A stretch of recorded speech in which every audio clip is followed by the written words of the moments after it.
All of history's greatest entrepreneurs studied history's greatest entrepreneurs. Hetty Green was the smartest woman on Wall Street. She was a financial genius and the single largest individual financier in the world. And yet she made it a point to learn from people like Cornelius Vanderbilt, Andrew Carnegie, Rockefeller, JP Morgan, and Jay Gould. And one thing that she had in common with them was that she had the habit of keeping track of every cent and making sure that she's getting the most value for every single dollar that she spent. One thing is clear from studying hundreds of history's greatest entrepreneurs. Anyone who's committed to being great at building their business is obsessed with watching their costs. This is something I was talking about with my friend Eric. My friend Eric is the co-founder and CEO of Ramp. Ramp is now the presenting sponsor of this podcast. I've gotten to know all the co-founders of Ramp and have spent a bunch of time with them over the last year or two. They all listened to the podcast and they all picked up on the fact that the main theme from the podcast is on the importance of watching your costs and controlling your spend and how doing so gives you a massive competitive advantage. And that is the reason that Ramp exists. Ramp gives you everything you need to control your spend. Ramp exists to give you everything you need to make cost control an obsession. Ramp gives you easy to use corporate cards for your entire team, automated expense reporting, and cost control. Ramp helps you run an efficient organization. I read a Ramp customer review that sums this up perfectly. It said, Ramp is like having a teammate who you never need to check in on because they have it handled. Warren Buffett, who has a lot in common with Hetty Green, said that a good manager must be a demon on costs. Ramp makes it easy for you to be a demon on costs and make your business more efficient. Ramp's website is incredible. Make history's greatest entrepreneurs proud by going to ramp.com to find out how they can help you make your business more efficient and make cost control an obsession. That is ramp.com. One more thing I want to tell you about before we jump into this episode is Vesto. A lot of my friends are using Vesto to see all of their company accounts in one view. So Vesto helps you connect and control all of your business bank accounts from one dashboard. I know the founder, Ben. I'm friends with him. We spent a bunch of time together. We've had dinner. We've gone on walks. And I've offered to help him by introducing him to some of my friends that could benefit from using Vesto. So I called one of my friends and he said, listen, David, I will meet with anyone that you want me to, but I must tell you that we say no to over 90% of the software we were pitched. And yet a week later, I hear back from him and he told me that Ben and Vesto are great and that they signed up. So I asked him to ask his team to explain the benefit that they get from Vesto in their own words. So I'm going to read the text message exchange where his team is now, in their own words, telling what the benefit they got from Vesto. It says, it provides us the ability to view all of our bank accounts and loan accounts on one platform with a single sign-on. It makes it much easier to grant access to users in one place as opposed to 20 different banks. So I respond, what did they do before Vesto? They said they had 20 different bank logins across 5 accountants. We literally used 21 banks, so every bank had an account and a loan that multiple people need access and views to. Just to log in and see everything would take hours and would all be in different tabs. So if you have multiple businesses, if you have multiple accounts, go to vesto.com and schedule a demo with the founder, Ben, and tell him David sent you. That is Vesto with a V, vesto.com. The link will also be down in the show notes. And now let's get to the episode. I hope you enjoy the episode on the one and only Hetty Green. I want to talk to you about 2 books today, the 2 biographies of Hetty Green that I've read. The first is Hetty, The Genius and Madness of America's First Female Tycoon, is written by Charles Slack. And the second is The Richest Woman in America, Hetty Green in the Gilded Age by Janet Wallach. So you may not know who Hetty Green is, but in her day, she was one of the most famous and infamous financiers, investors, and entrepreneurs. She was by far the smartest woman on Wall Street. She's a financial genius, a railroad magnate, a real estate mogul, and she was also described as a Gilded Age renegade, which you and I will talk a lot about today. It's one of my favorite things about her. And shockingly, this is one of the things that blew my mind the most, is she was a reliable source of funds for city governments. So on more than one occasion, Hetty, as a single individual, bailed out the city of New York. And the reason I think it was important to read 2 books on her is because we're dealing with a very singular individual here. You have to keep in mind, at a time when women weren't even allowed to vote, Hetty was the single biggest individual financier in the world.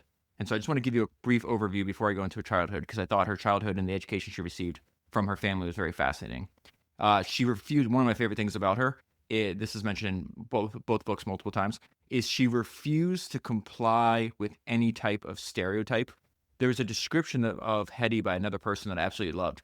They said Hetty was defiantly independent, that she made her own rules and lived by them. In fact, when I read that part, it made me think when I got to have dinner with Charlie Munger, I asked him what he thought of Jeff Bezos, and Munger described Bezos uh, one of the best ways I've heard anybody described. He says that Jeff was ferociously intelligent. And so this idea of combining ferocious intelligence with being defiantly independent, I absolutely loved. And this is a great quote that'll give you a sense of, Hetty's personality. And she said, "I've had fights with some of the greatest financial men in the country. Did you ever hear of any of them getting ahead of Hetty Green?" And she had a personal motto that she lived by. It says, "I go my own way, I take no partners, and I risk nobody else's fortune." Again, she was the single biggest individual financier in the world when she was alive. So Hetty was born in the same decade as Andrew Carnegie, John D. Rockefeller, George Westinghouse, Jay Gould. The difference between her and other robber barons that were born in the 1830s was that she actually came from an extremely wealthy family. She grew up in New Bedford, Massachusetts, which at the time, and this blew my mind, New Bedford, Massachusetts was the richest city per capita in the world. And the reason that it was is because it was the center of one of the world's most valuable industries, which was at the time whaling. And Hetty's family owned and operated one of the most valuable whaling companies in the world. And this part shocked me. So like, why would whaling be so profitable? Now, keep in mind, the whaling industry is going to get disrupted by Rockefeller and his organization of the oil industry. But at the time, you could send a single ship out, right, to go hunt whales. A single ship could come back with 4,000 barrels of whale oil. That would be a value approximate about $100,000 in 1850 dollars. So the whale oil that comes back from the ships, it's used in all types of industries. They would use whale oil to grease machines for industry. They would use it to lubricate watches and guns. It was used for lighting. That is the main part that Rockefeller winds up disrupting a few decades later. And it's also used to make clothing for women like corsets and was converted into perfume as well. Hetty's family not only ran one of the most successful whaling companies, but they also had a very specific belief when it came to money. And so what they believed, and they taught their children, and this is going to go back many generations, that it's the duty of every heir to increase the family riches. So they would say, hey, you're just a steward of the family wealth. It is your job to inherit it and then grow the family fortune and teach the next generation to do the same. And there's actually a funny story about this later in Hetty's life. This is the time when the Vanderbilts are building all these gigantic mansions in New York City. And Hetty at the time is living in a really small apartment. And she was asked by a reporter, like, why aren't you like the other robber barons? Why aren't you building, these palatial palaces or whatever the case is? And she said, my family has been rich for 5 generations. We don't need pomp and circumstance. So Hetty is going to be immersed in the world of business and under the tutelage of her grandfather and father. Her father's nickname was Black Hawk Robinson because he kept a close eye on all of his business affairs. So there's this maxim that you and I talk about over and over again, appears in a lot of these biographies, and it says you can always understand the son by the story of his father. The story of the father is embedded in the son. The exact same case is accurate for the relationship that Hetty had with her father. Her father said, he's on record, and there's a great quote in one of the biographies where he said that making money was the great object of his life, and that he pursued his fortune the way that Captain Ahab pursued Moby Dick. Hetty is going to be exactly the same when she's older. Hetty's father is brilliant at business. In fact, Hetty said that she trusted his business judgment above everyone else's. And that's even though they had a very uneven relationship. Her father, when he found out that his wife was pregnant, he wanted a son. And he wanted a son so the son could take over the family business just like he was taught in a previous generation. The problem was Hetty's born first.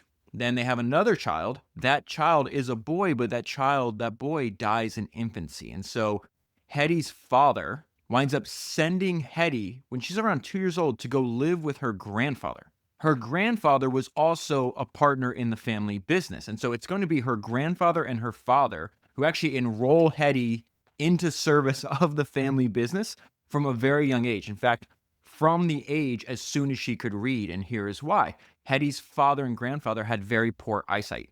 So she had to read the financial news and their financial reports of the business to them. I want to read this quote from the book. She read shipping statistics, tariff news, currency debates, the latest on securities and investments, and trade news from New York. She absorbed everything. By the time she was 15, she said she knew more about finance than many other financial men. Hetty would describe this as the best business education a young person could receive. She said, when quite a child, I was required to read the reports of the stock markets and of various business transactions to my father, who would carefully explain to me those things I did not understand. I was obliged to keep a strict account of personal and household expenses. All of these things were most useful in forming the mind for business responsibilities when it became necessary for me to assume them. In this way, I came to know what stocks and bonds were, how the markets fluctuated, and the meaning of bulls and bears. This formative education was so important to her. Her father's going to die when she's about 30 years old. Hetty lives and works until she's like 80 or 81. Decades after her father passes away, she's constantly referencing the importance of this education that she received from her father and grandfather. And it's not just reading things and looking at reports. She talks about going to all aspects of the entire business. So they're running a whaling company. They would take their daughter down to the docks and to all the other various parts of the company, the office, and everywhere else. Again, this functions as another form of education for her. And so let me read from the book. She watched him closely as he assessed the inventory, inspected the ships, dealt with the captains, and heard the rough talk of the crews. There's something funny that's repeated over and over again, is that women were expected at this time to, act a certain way. And they said that Hetty rejected all of society's norms, and she cursed like a dock worker. That's a line that made me laugh.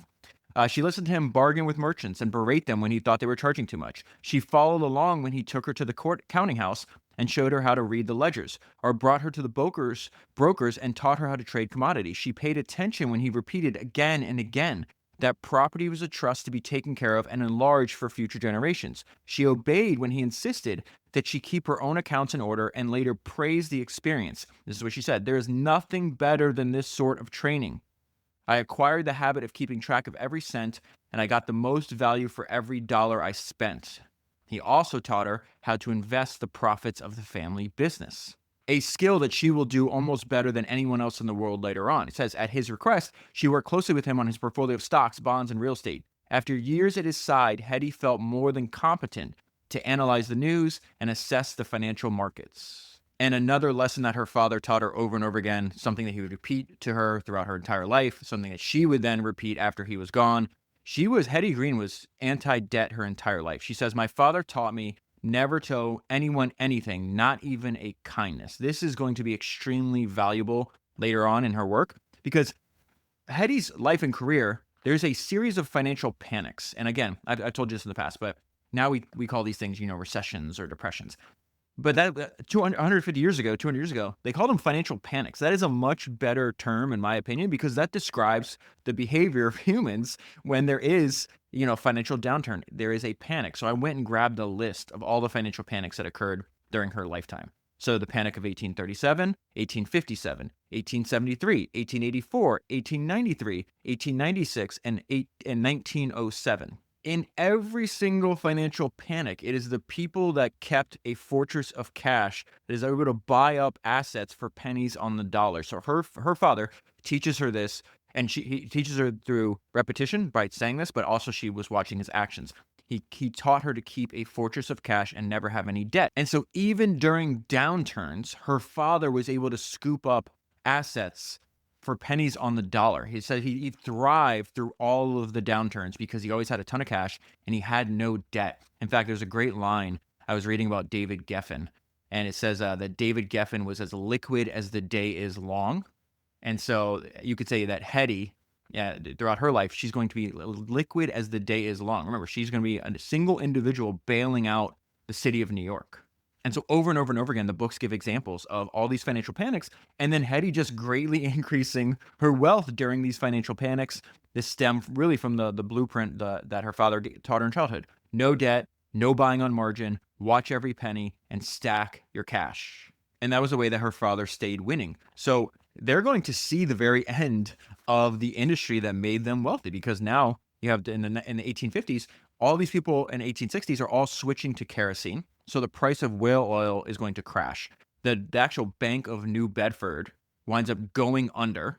Hetty's father's business, which had no debt, wind up surviving, but her father was smart enough to not get out of a dying industry too late. I got to read this section to you because I thought this was brilliant on his part, and also changes the trajectory of his daughter's life, because they're going to leave New Bedford, right? When they realize, oh, this opportunity is drying up, we're going to go to where the action and the money is, and that's New York. So whaling, you could think of this as whaling oil is going to get disrupted by Rockefeller. And here's a great description of how shrewd her father was. As always, his business timing was impeccable. He had entered the whaling business in the 1830s, just as it was approaching its zenith, and now he quietly, that's a really important word there.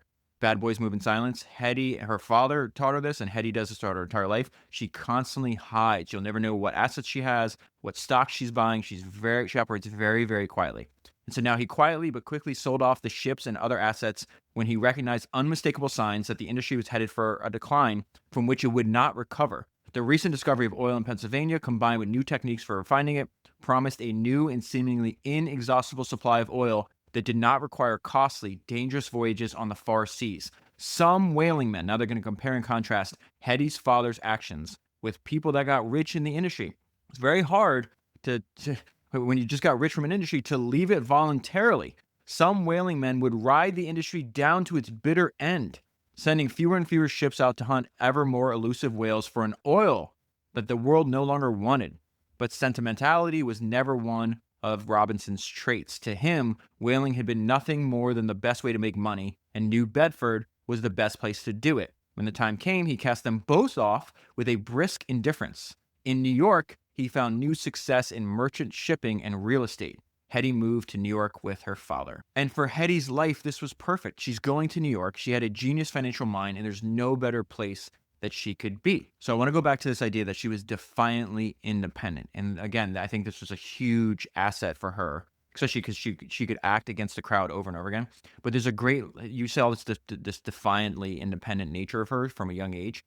She actually was, her aunt, there was a story in the book where her Aunt Sylvia warned her away from a dangerous horse, and Hetty took it upon herself to break him and rode the wild animal until it settled down. I think that's a great metaphor for how she approached business. So this defiance, this dedication to doing things her own way, it really helped her immensely because she never really cared to follow the crowd. And then she also would observe. So there's this line where it's like, okay, all of history's greatest entrepreneurs studied all of history's greatest entrepreneurs. She is a young woman. She's in her early 20s, and she's doing the exact same thing. So the financial panic of 1857, Hetty learned some very valuable lessons. And at 23 years old, she's going to see firsthand how humans panic, and then how those that didn't panic got rich. And so there's a bunch of names in here that will be familiar to you and I. It says Hetty learned some very old lessons about human behavior during booms and busts. More railroads slipped as confidence fell. And for a few months, Wall Street, which was trading primarily in railroad stocks at the time, ran off the track. But if speculators who had bought on margin were forced to sell their shares to cover their losses, shrewd investors like Cornelius Vanderbilt and Jay Gould swooped up the stocks at low prices. Hetty would later do the same. A few clever men like Russell Sage, a future role model for Hetty, kept substantial amounts of cash on hand and used it to buy stocks at rock-bottom prices. J.P. Morgan told his son, there was a good lesson to be learned from other people's greed and good bargains to be found in the aftermath. In future times, Hetty would always keep cash available and use it to buy when everyone else was selling. Much later, Warren Buffett would do the same. But most people watched their money wash away in the flood. This pattern will repeat throughout her life. There's another example a few decades later. This time it's during the Panic of 1873, and Cornelius Vanderbilt profits from that as well. Most of Vanderbilt's railroad stocks had plummeted. Vanderbilt bought his stocks for cash and was able to wait out the market. But his followers, who risked their money on a 10% margin, were racing to cover their losses. When a friend complained, he replied, if you had bought 100 shares instead of 1,000, you could have held on. Never be in too great a hurry to get rich. Like Hetty, Cornelius Vanderbilt bought his railroads for the long haul. Okay, so then Hetty's dad dies. Hetty is around 30 years old when this happens. I need to talk about the complicated relationship they have. Because at first, he was furious that his firstborn child was a girl. You know, he wanted a son. He wanted an heir, somebody to teach the family's business. So he sends her away to live at her grandfather's. over time, when he realizes he's not going to have another child, now his only child is Hetty, his emotions cool down. He mentors her, but Hetty thought she feels she's gonna feel betrayed when she sees the results of his will, because her father died. She thought he was obviously a very tough man, a very difficult man, but she thought they had a better relationship than the will is going to reveal. And even though he had trained his daughter, he knew his daughter was very smart, he still decided he couldn't trust her with the family fortune. And this is going to be wild, because I'll just read this note to you that I wrote to myself, which blew my mind, because I thought, okay, families been rich for generations. You inherited a bunch of money and then you made that money bigger. It's still an impressive feat, but I didn't realize that she is going to become the richest woman in America, and maybe the richest woman, self-made woman in the world, not by investing the principal of her family's fortune, but by by investing the investment income. She's going to turn a yearly cash flow of a few $100,000 into over $100 million. So her father decides that the money he leaves her should be managed by other people. This is going to be the biggest betrayal she has of her entire life. Okay. And so this is 1865. And it says an inventory made after his death showed an estate of nearly $5.7 million. That's crazy in 1865. Of that, only 163,000 remained invested in whaling ships, showing the extent to which he had succeeded in extracting himself from the business that had made him rich. Now, her father left the entire estate to his only heir, his daughter. Okay? It says actually that she's 5 months shy of her 31st birthday. But there was a catch.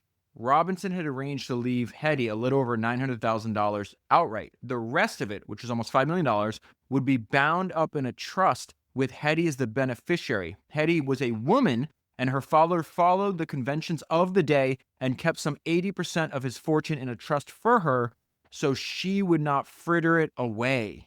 Imagine working by your father's side since you were a child, and his will, it's revealed his true feelings, that you're a girl, I can't give you this money because you'll fritter it away. She is one of the best financiers in human history. It says Hetty could interpret the will as nothing other than a deep and burning insult. She would carry anger over her father's will throughout her life, transferring her rage from her father to the men he had selected to administer her trust. So again, she's going to become the richest woman in America and maybe the world, not by investing the principal of her family's fortune, but just the investment income. How many other people, right, could turn a few $100,000 a year into $100 million? So now, with that in mind, I think it's the perfect time to talk about how Hetty worked and give you a few examples of some of the investments that she made. So as you can imagine, if you just felt you went through the biggest betrayal of your life, she is fiercely independent and she works alone. And I think this paragraph gives some insight into why that's the case. Hetty lived her life convinced that she was fundamentally and completely alone. Nobody else could watch out for her interests. She mistrusted all forms of alliances and cabals. Where other investors sought the safety of numbers, the soothing ring of consensus, Hetty felt most comfortable on her own, trusting her own judgment and instincts. And when they say that she worked alone, she didn't even have an assistant. She said she wants to read everything. She read everything herself. She did not want anybody else filtering her information. Now, she kept a very simple and predictable daily routine. She woke up early. She would eat a small breakfast in her small apartment. Then she would take the 7 a.m. ferry to Manhattan. And then she went to her desk at the chemical bank. She was their biggest customer. They offered her a private office. She goes, no, I just want a desk in the middle of the bank. And so this is what she was doing all day. This is a typical work day for Hetty at her desk at Chemical Bank. She sat down at her desk and began her business. 4 times a day, the letter carrier brought stacks of mail to the bank. Hetty slid her knife across the envelopes, read the letters, scanned the tabloids and the broadsheets. She shifted through piles of paper, checked the mounds of coupons. This is coupons for all the bonds she would own. To clip, tracked her lawsuits, decided which railroads, real estate, and bonds to buy or sell, and oversaw the scores of payments on loans and mortgages to collect. She reveled in conversations with the officers of the bank and the men who came to call on her. At the end of another long day, she would part the bank, leaving behind her concerns over finance. So she's one of the first people to arrive at the bank. She's one of the last to leave. And then she was capable of leaving work at work, which is something I struggle with, and you might as well. She says, business never disturbs me after business hours. I never worry about things. I do the best I can every day as I go along. She would then leave the bank, go back home, and have dinner around 8 p.m. with her daughter. And then the more you read about Hetty, you just realize, oh, she was completely in love with her work and she was completely obsessed. And I actually think there's a lot of genius to the fact that she didn't let anybody else filter information. All the reading that she did, all the work that she did was contained inside of one brain. And I think that actually over time gives you a massive advantage. And so this is her describing, or this is the book describing, this is the research process that she would make before making an investment. When she had read, quizzed, grilled, interrogated, and investigated enough, when she had studied the cost, analyzed the assets, and dug through the debts, when she had found the answers to suit her, when she knew the true worth of a company and understood its weaknesses, when she was satisfied that its basic values were sound and its assets strong, that the downside risk was low and the upside high, then she would invest her money. And so this is a great line from Steve Jobs where he says, make what you love your work. Make what you love your work. And there's multiple examples in both books. I just pulled out a few for you. That's exactly what Hetty did. What she preferred most was her work. She loved digging up dirt on businesses, and she loved the nitty-gritty of finance. I have a head for numbers, she said. They light me up and tell me a story. Another example of making what you love your work. She prized the life that she led. I enjoy being in the thick of things. I like to have a part in the great movements of the world, and especially of this country. I like to deal with big things and with big men.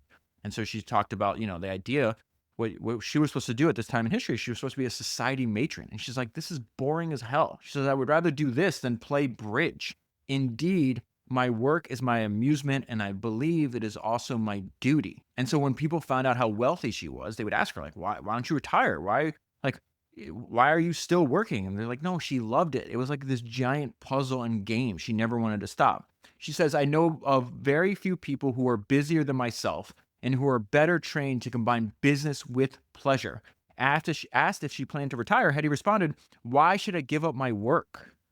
And this is one of my favorite things about her, is the fact that the rules that she chose to live by were her own and not what she didn't give a shit about other people's expectations, society, friends, family members, what they thought she should be doing. The rules that she lived by were her own. I think that's one of the biggest takeaways from studying Hetty Green. Again, this goes back to the fact that one of the things I most admire about her is that she was defiantly independent. She was very comfortable, more comfortable, maybe the most comfortable, trusting the results of her own thinking and trusting the results of her own judgment. There's a line in the book I just want to read to you. The rules she chose to live by were her own rather than society's. By casting off the societal expectations of her time, she freed herself to do as she pleased, to live a life on her terms that she and she alone determined. So let's go into some examples of investments that she made. People would ask her, like, how do you do what you do? And she would say it over and over again. She had a very simple strategy. I buy when things are low and nobody wants them. I keep them until they go up and people are crazy to get them. That is, I believe, the secret of all successful business. And you see this over and over again. She's just literally doing that exact same thing over and over again, completely content to go against the crowd, which is very, very hard. Obviously, if you study the history of financial panics, it's very, very hard for humans to do. So she has this one trade that she does shortly after her father dies. She's trading in greenbacks. So it says she was already establishing the patterns of investment that would define her career, sticking with conservative instruments such as United States bonds and having the cool head to stay on course when others had panicked. So she starts buying up United States greenback notes. The United States government had printed large quantities of these notes right after the Civil War to try to cover some of its huge expenditures, okay? So at the time, the Union had just won a huge military victory, but people were very scared and really just doubtful about the future economic prospects of this, country that's trying to put itself back together. As a result, there's this huge rush to the safety of gold, and the value of greenbacks wind up dropping as low as 40 to 50 cents on the dollar. Hetty sees everybody else panicking and fleeing greenbacks for gold, and so you know what she does. She's going to wind up buying greenbacks. Essentially what she's doing, she's buying dollars for 40 or 50 cents. There's a great description of this trade from this book called The Men of Wealth. And it says, here was an excellent chance for any far-seeing person to pick up government securities at half their value. All it required was little faith in the nation that had just demonstrated in a most extraordinary way its ability to come through a terrific civil war. Looking back at it now, the recovery of the country ought to have seemed a sure thing to any observer. The war had given an immense impetus to the resources of the continent. So all these natural resources they're gonna have huge, essentially, booms in all these natural resources like coal, iron, oil, copper, gold, and silver. But for all that, the nation's credit was at a low ebb, and through 1865, 1866, 1867, Hetty bought all the government bonds she could lay a hold of. So she ran her playbook with greenbacks and government bonds. She does the exact same thing for real estate. She is going to build a gigantic real estate empire portfolio. Most of this real estate she's going to acquire happens during financial panics. You could think of Hetty, again, remember, the largest single individual financier in the entire world. That sentence breaks my brain. It just blows my mind. You could really think of Hetty as a one-woman private bank. Okay, so it goes back to what her father told her to do when she was young. You have to keep a fortress of cash. She is going to use that to buy real estate out of foreclosure. Okay, so banks in need of cash would sell Hetty loans, mortgages, that they had made to other people using property as collateral. Some of these borrowers are going to default on their loans. Hetty began to acquire the property for the mortgages, right?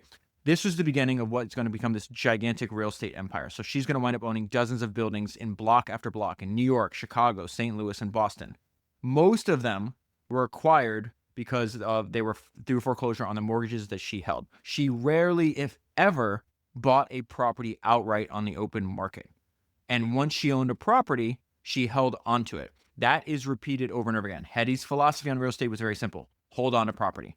So I actually found an interview that took place, I think, in New Yorker magazine. Let me check. It's 1836. Yeah, it was in October 22nd, 1938. Sorry. In New Yorker magazine. It is describing, and I actually looked it up and read the whole thing. It's describing an interview that Hetty gave about 30-something years earlier in 1899. Okay, so I pulled a quote from this interview of hers in 1899 that describes her real estate portfolio. She says, I have mortgages on 28 churches and on 4 cemeteries. I have blocks of business houses, theaters, livery stables, hotels, restaurants, farms, and nearly everything you could imagine. 5 years ago, I started out to take a look at all these buildings. So she's like, I got to go see all the property that I own all over the country. I traveled for nearly 2 years and stayed at 40 hotels. So I think that gives you an insight into like the sheer scope of her real estate portfolio, that it took her 2 years and 40 different hotels just to see all of it. Okay, so we see Hetty running her playbook in government bonds, in greenbacks, in real estate. She also does this. She's going to invest in railroads, and then she's going to wind up buying some railroads outright. But I want to give you an example of how Hetty worked and how she applied this playbook to, the most important industry of her day. And she hears about this takeover attempt of this small railroad called the Georgia Central Railroad. And I think it's an important example for you and I to study because it really gives us a glimpse into the tactics and style that she's going to use over and over again for the rest of her career. So it starts out with a group of wealthy investors in New York. They start studying the Georgia Central Railroad. They're like, hey, this is a ripe takeover opportunity. And they just thought there was a bunch of assets inside the railroad that the railroad also owned that was not being properly accounted for. One of this was a steamship line. And so since the steamship line, they figured, had been really undervalued among the railroad's assets, they are going to buy up enough stock to take over control. And then they want to install their own managers and directors. So Hetty gets wind of this plan and early on begins quietly. Remember, she hid over and over again. I'll tell you more about this later, but she would always conceal the movements and what she was doing. So she begins quietly buying up a bunch of Georgia Central stock. She's paying around $70 a share. She winds up accumulating almost 7,000 shares, 6,700 shares. And then what does she do? Nothing, which she always does. She just waits very patiently. And so as the other group keeps buying more and more stock, the stock starts shooting up. So now the shares that she paid $70 for are now $100 a share. She could have easily sold at this point for a quick $200,000 profit, but she chose to sit tight, figuring that as the clock ticked, the New Yorkers would grow even more nervous. In a close election, her chunk of stock might mean the difference. So the guy that's going to run the railroad, if they win this election, his name's Alexander. he goes and speaks with Hetty once he finds out that she owes this huge chunk of stock. So, okay, you paid 70 for it. It's trading on the open market for 100. I will give you $115 for each share. That means she could walk away with a $300,000 profit. Hetty respond, you can have my shares for $125. Alexander says, okay, I will give you $125, but not until after the election. Instead of selling her shares now, she would have to promise to vote their way. When the election was over, she would get her money in full. Hetty replied, if I have to wait for my money, the price is $130.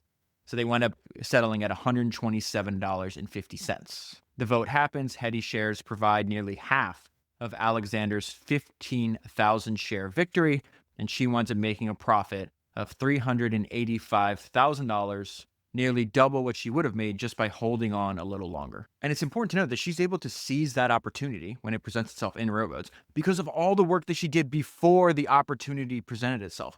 I found the way she worked very fascinating. Here's another description of it. Only a small group of investors had access to as much information as Hetty did on the railroads and their maze of lines. Her transatlantic connections, her insistent research, her in-depth questioning, and her constant reading helped her decipher the complicated financial code and decide which rails to invest in and which ones to avoid. Now you will see she talks about this, and she made a bunch of money on railroads in the Panic of 1873. At the time, when stocks are being abandoned in mass because of the Panic of 1873, this is when Hetty decides that she wants to trade. She says, I believe in getting in at the bottom and out at the top. I like to buy railroad stock and mortgage bonds. When I see a good thing going cheap because nobody wants it, I buy a lot of it and I tuck it away. For Hetty, the decline in the market offered an opportunity for the future. She had a pile of cash when others were scouring for pennies. But she also had a deft mind and the colossal courage to push against the crowd. It goes back to that. See how all of the lessons that she learned from her father, her grandfather, the training that she had when she was a child, also interacted very well with her natural drift, with her nature, which her nature was to be defiantly independent, which also gave her the courage to trust her own judgment and to do her own thinking. And this is what she's going to teach and train her own children as well. And before we move on, because she's going to buy a railroad out of foreclosure and then have her son run it. I've said this to you before, but it is impossible to overstate how important and life-changing the railroad industry was at this time in America. I just did this episode on James J. Hill, and there was just crazy stats in there. So by 1885, railroads brought in twice the revenue as the federal government. Railroads were the nation's largest employer. The railroaders were the largest private landholders in the country. They owned more than 10% of the land in the United States. And then this blew my mind, which I just learned from reading this book on Hetty Green. The reason that we have the concept of standardized time came because of the railroads. Standardized time was unheard of until railroad schedules made it necessary for two towns located hundreds of miles apart to keep the same clocks. Okay, so now I want to get to Hetty and her children. Remember, Hetty tells her kids, you come from a family that believed that each generation was just a steward for the family's wealth, and your job is to increase it and then prepare the next generation to do the same. So there was a curious line in the book about this. It says, Hetty never failed to tell her children how rich they would be one day, and she meant it, for her goal was to leave them as the richest people in America. And she was not shy about the fact that she recommended training your kids in business from infancy. She says a certain amount of business training would be an excellent thing, but it should be begun in their infancy. So her firstborn child is a son that they named Ned. She wanted to prepare Ned to learn the railroad business because it's the most important industry in America at the time. And she's like, listen, I'm not just going to buy a railroad and then install you. You're going to work from the ground up. She said that the best way to learn any industry was from the ground up. So his very first job was as a clerk and a handyman for this railroad in Connecticut. And her son said, she wanted me to learn railroading, and the only place to learn that business is on the railroad, down on the ground among the men. Ned found himself patrolling a stretch of track for $10 per week, cutting weeds and helping repair track. She would constantly test her son. He's 22 years old in this story I'm about to tell you. As Ned left for Chicago, his mother gave him a package of papers, telling him to guard them on the train at all costs.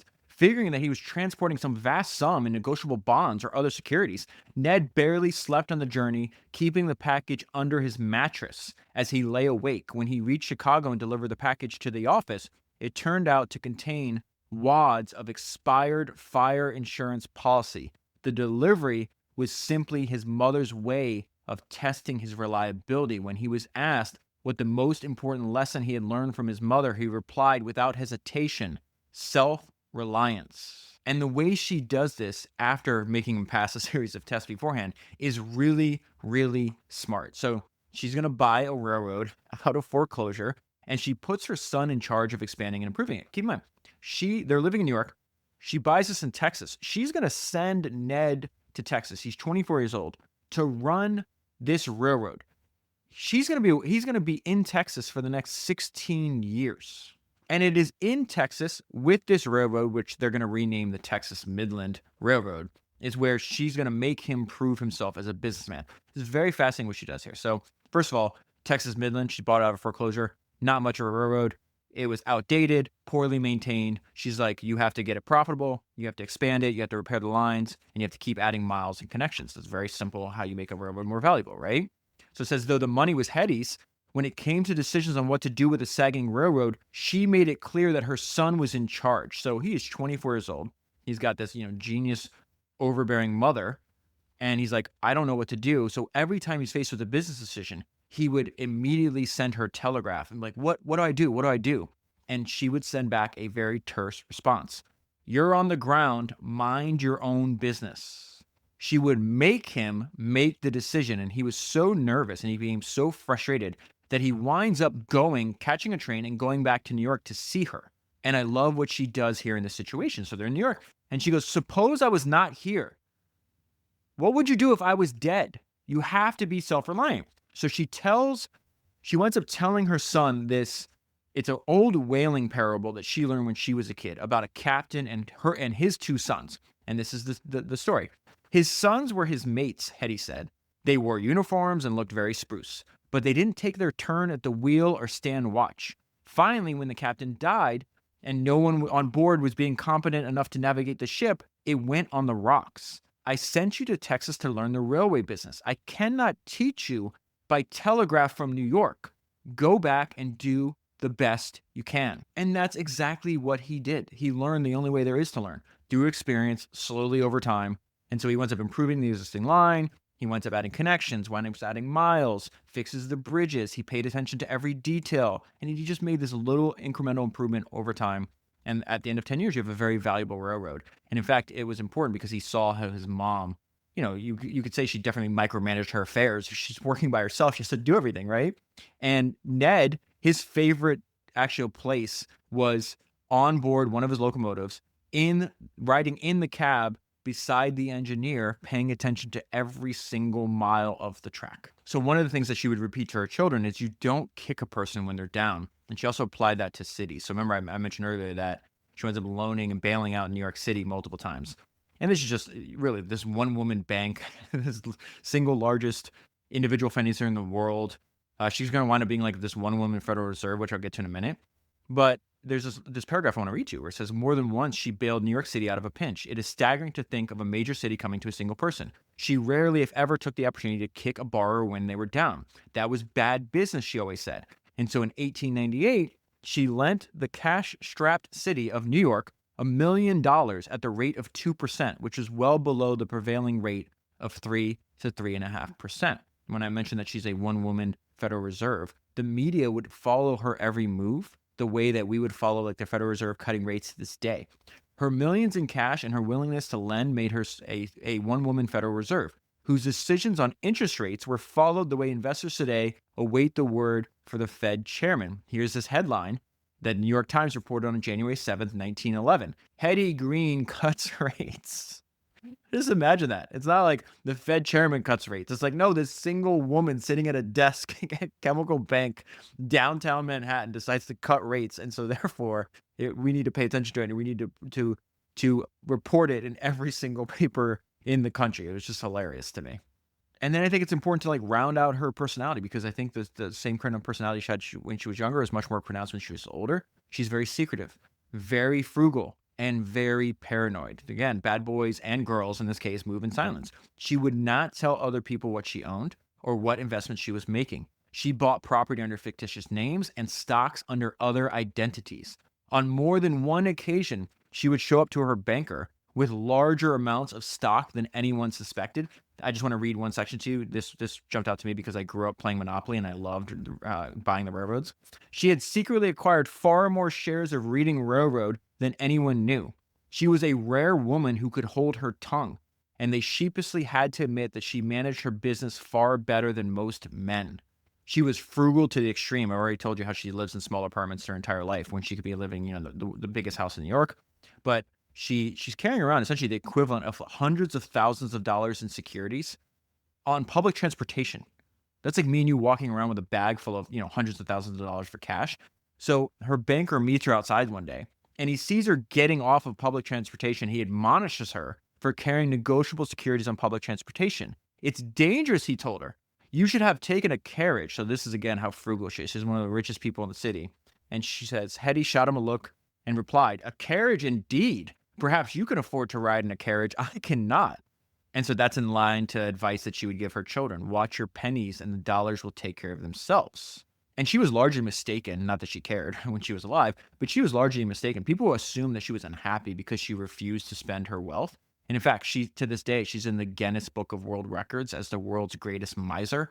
I don't think she was an unhappy person at all. I think she was in love with her work and she thought it was a huge game and she thought she was really good at it. And she was obsessed with the compounding nature of wealth. And so she was very reluctant to spend any of her money. Another part of her personality is she had disdain for self-indulgent socialites, which she could have played the role if she wanted to. She never had to work if she didn't want to. So she's talking to her daughter about, do not marry this young, useless man who comes from a wealthy family. But but Hetty says, but if it wasn't for his father, the world wouldn't know a thing about him. He has never earned a dollar and doesn't have the value of money. Another trait of hers, she was good and she knew that she was good. This is her personality in a sentence. I never set out for anything that I don't conquer. Another example of her knowing that how good she is during the panic of 1907. Okay, so she set up inside of her desk at the bank. All these people that were over leveraged, right, are seeking Hetty out because they know that she has tons and tons of cash, and they appear at her desk to sell Hetty their assets for pennies on the dollar. I want to read this paragraph to you. So it says, black clouds hung over many of the debtors. They had little choice but to divest their holdings. Hetty watched as rich men arrived at the chemical bank, taking off their top hats, drawing out their expensive engraved cards, and handing them to a clerk at the door. They sought Hetty out to sell off their possessions. As rates rose, more and more of the, quote, solidest men in Wall Street, she said, this is Hetty now talking about this, from financiers to legitimate businessmen came to call, begging to unload everything from palatial mansions to automobiles. They came to me in droves, she recalled. Another interesting thing about Hetty, she kept a gun at her desk and she had a mama bear's protective instinct. So one of the most famous railroad entrepreneurs in the country is Collis Huntington. And he winds up coming to visit her in New York at the chemical bank. They're having like this huge fight over this railroad in Texas. And he says he threatened that if she and Ned, her son, did not relent, he would see to it that Ned was tossed in a Texas jail. Hetty's eyes narrowed on Huntington. Up until now, Huntington, you have dealt with Hetty Green, the businesswoman. Now you're fighting Hetty Green, the mother. You harm one hair on Ned's head, and I'll put a bullet through your heart. She made a motion towards the revolver that she kept on her desk. Hetty did not play. There was another interesting thing I learned about her. The fact that she gave her children not a list of do this. She gave her children a list of don'ts. So again, this is going to remind me and you of Munger. In fact, I think I originally discovered Hetty Green because Warren Buffett and Charlie Munger had studied her. But that idea that Munger said that you always invert, that you can actually, like Munger, Hetty studied the cause of human failure and folly and then just avoided that. And so here's the list of don'ts that she wanted to pass on to her children. Don't cheat in any of our business dealings, for sooner or later your conscience will trouble you and you'll worry yourself into an early grave. Don't fail to be fair in all things, business and otherwise. Don't kick a man when he's down. Don't envy your neighbors. Don't overdress whether you have the means or not. This causes envy. That's another interesting thing that she had in common with Warren Buffett and Charlie Munger. The fact that they both said that greed doesn't drive the world, envy does. And that you have to cure yourself of envy because envy is a weakness. Don't fail to go to church, for the church needs you and you need the church. They were Quakers. Don't forget that riches dishonorably gained must be left behind someday, and when you depart, you will find the gates of heaven bolted against you. Don't forget to be charitable, and don't falsify. And then when she was 80 years old, right before she dies, she gives more advice. When it comes to spending your life, there have to be some things neglected. If you try to do too much, you'll never get anywhere. And so when you actually study the traits of not only how she lived her life, but especially I was very fascinated the conversations that she was having with her son and her daughter, because we know like how important the conversations and the upbringing for the multiple generations of that came before her were to Hetty.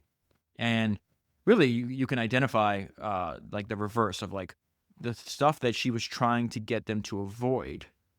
The mirror image of that are the traits that she winds up admiring, and a lot of these traits she possessed herself. So I was just like sketching out like how can I like distill the model of Hetty in my own mind, and based on her actions and what was important to her.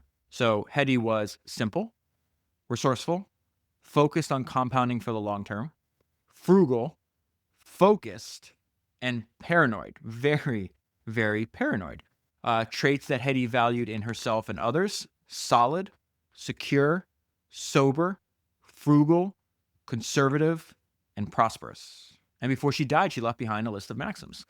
Here's a few of them. Before deciding on an investment, seek out every kind of information about it. And the second one, watch your pennies and the dollars will take care of themselves. The third one, after your business is over, you may take your colleague to dinner or the theater or allow him to take you, but wait until the transaction has been closed and the money paid. She understood incentives. She understood the deep desire for humans to reciprocate. This is why you see like people like Sam Walton and other people, they would not let any of their salespeople or any of their buyers take any kind of gifts. You see the echo in the knowledge that Hetty's trying to impart to her children. Number 4, before making a deal, if anyone is fool enough to offer you the full amount, take it. If you are offered less, tell the man you will give him the answer in the morning. Think the matter over carefully. If you decide, overnight, it's just saying sleep on it. If you decide that it would be to your advantage to accept the offer, say so the next day. So the very next maxim, she repeats that again. In business generally, do not close a bargain until you have reflected on it overnight. Here's another one. When good things are so low that no one wants them, buy them and lay them away in the safe. When owning to some new development and that makes them go up, and they're needed that other men will pay well for them, then you sell. And finally, I am always buying when everyone wants to sell and selling when everyone wants to buy. And finally, I think this is a great description of Hetty to close on. She was an enigma, a blue-blooded Harris who identified with the common folk, a female who triumphed in the male world of finance, an independent who answered to no one but herself, a renegade and a moneymaker who thumbed her nose up at what money could buy. She used her intelligence to increase her wealth, her independence to live as she wished, and her strength to battle anyone who stood in her way.